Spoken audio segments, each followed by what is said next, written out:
हमारे YouTube channel right academy में। आज हम कक्षा 9 विषय गणित की प्रश्नावली 4.1 को हल कर रहे हैं, जिसका शीर्षक है रैखिक समीकरण। रैखिक समीकरण का मतलब होता है जिस समीकरण की एक रेखा प्राप्त हो वह हमारा रैखिक समीकरण कहलाता है। जिसका पहला सवाल दिया हुआ है कि एक नोटबुक की कीमत कलम की कीमत की दोगुनी है, इस कथन का रैखिक निरूपण कीजिए। तो इसमें क्वेश्चन नंबर फर्स्ट है, इसमें लिखते हैं कि माना एक नोट बुक की कीमत बराबर x रुपये तथा एक कलम की कीमत बराबर 22 रुपये है, तब शर्तानुसार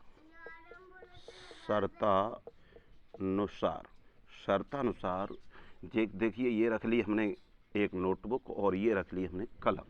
अब इसकी कीमत इसकी दोगुनी है तो इसमें हम 2 से गुणा कर देते हैं और इस समीकरण को हम इस साइड पर ले लेते हैं। तो x माइनस 2y बराबर 0 इस कथन का जो रेखी में बच्चों दूसरे सवाल का फर्स्ट पार्ट दिया हुआ है 2x प्लस 3y बराबर 9.35 की बार। अब इससे पहले एक कथन लिखा हुआ है कि यदि समीकरण ax plus by plus c बराबर 0 इस तरह से दिया गया है, ax plus by plus c बराबर 0 से कंपैरिजन करते हुए a और b और c के मान ज्ञात करने हैं। तो यहाँ हम देखिए पहले इस समीकरण को इसके रूप का लिख लेते हैं।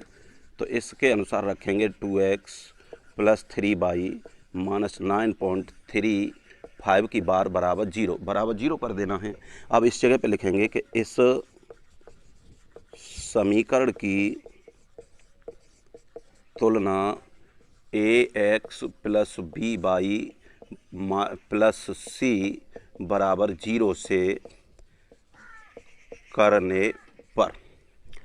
तो अब इस जगह पे देखेंगे बच्चे कि इस जगह पे हम x को यहाँ क्लोज कर देते हैं, इस जगह पे x को क्लोज कर देते हैं। तो यहाँ a है, इस जगह पे 2, तो a बराबर मुझे मिलेगा 2। ऐसे ही हम यहाँ इस y को क्लोज कर देते हैं और इस जगह पे इस y को क्लोज कर देते हैं, तो b का मान हमें कितना मिलेगा 3। अब यहाँ प्लस c है, इस जगह पे एकल बंद है, इस जगह पर भी देखते हैं तो c का मान विद चिन्ह यहाँ से उठा के रख देंगे 9.35 की बार, ये इसके मान हो जाएंगे। ऐसे ही ये स्टेटमेंट इस जगह पे लिखेंगे, लेकिन थोड़ा इसे संशोधित कर देते हैं x और इसे 1/5 बाई माइनस 10 बराबर 0। इसके साथ कुछ नहीं है तो 1 रख लेते हैं। इसकी भांति इसको भी मैं इस तरह क्लोज कर दूंगा, तो ये क्लोज होने के बाद a की वैल्यू हमें कितनी मिलेगी 1। b की वैल्यू को जब हम देखेंगे, b की वैल्यू को यहाँ से देखेंगे तो y को क्लोज करने के बाद हमें कितनी मिलेगी माइनस की 1/5 और c जो जिसके साथ x और y कोई चर नहीं होता वह होता है हमारा c बराबर हो गया -10। यहाँ पर भी हम बच्चे इसको थोड़ा संशोधित इसी रूप में लिखेंगे, तो -2x प्लस 3y माइनस 6 बराबर 0। अब नियमानुसार x के साथ जो संख्या होती है ये तुलना हर बार लिखेंगे हम। इसको हर बार लिखने के बाद हम देखेंगे कि देखिए ax plus by plus c बराबर 0 से तुलना करने पर आपको हर बार लिखना है ये। तो देखिए यहाँ a है, इस जगह पे 2, तो a की वैल्यू कितनी होगी -2। यहाँ b है तो b की वैल्यू यहाँ से कितनी मिली हमें 3 और यहाँ c है तो इस जगह पे c की वैल्यू हमें कितनी मिली -3। ऐसे ही इसको जब मैं रखूँगा तो देखो x माइनस 3y प्लस 0 बराबर 0 कर देंगे। इस जगह पे 1 फिर से वही लिखेंगे ax plus by plus c बराबर 0 से तुलना करने पर। तो a की वैल्यू हमें कितनी मिल रही है 1, b की वैल्यू विद चिन्ह रखेंगे -3 और c की वैल्यू कितनी हो जाएगी 0। देखते हैं पार्ट नंबर सेकंड प्रश्न का 5th पार्ट है 2x माइनस 5y। तो इसको इसी समीकरण के अनुसार लिखेंगे, 2x माइनस का है तो प्लस 5y और प्लस अपनी तरफ से 0 लगा देते हैं 0। अब यहाँ पर भी हम लिखेंगे ax plus by plus c बराबर 0 से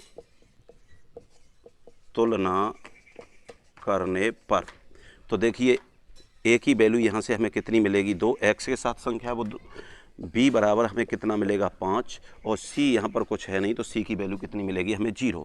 इस सवाल को थोड़ा सा और संशोधित करके लिखेंगे 3x प्लस यहाँ कर देते हैं 0y प्लस 2 बराबर 0। 0 हमने इसलिए रखा है कि 0 का गुणा y में करेंगे तो 0 ही हो जाएगा। अब इसके लिखेंगे ax plus by plus c बराबर 0 से तुलना करने पर तो a की वैल्यू हमें कितनी मिलेगी 3, b की वैल्यू कितनी मिलेगी 0 और c की वैल्यू कितनी मिलेगी 2। इस समीकरण को भी हम थोड़ा संशोधित करके लिखेंगे तो यहाँ 0x प्लस वाई 1y कर देते हैं -2 बराबर 0, ax plus by plus c बराबर 0 से तुलना करने पर तो देखो a का मान मुझे कितना मिला 0, b का मान यहाँ पर कितना 1 और c बराबर -1। इस जगह पे देखिए इसको संशोधित करेंगे तो क्या होगा 2x प्लस 0y और इसे इधर साइड पर ले जा रहे तो -5 बराबर 0। इसकी भी तुलना हम करेंगे ax plus by plus c बराबर 0 से तो a बराबर मुझे कितना मिलेगा 2, b का मान कितना रहा 0, c का मान कितना रहा हमारा 5। ये बच्चों इस वीडियो का आखिरी प्रश्न था।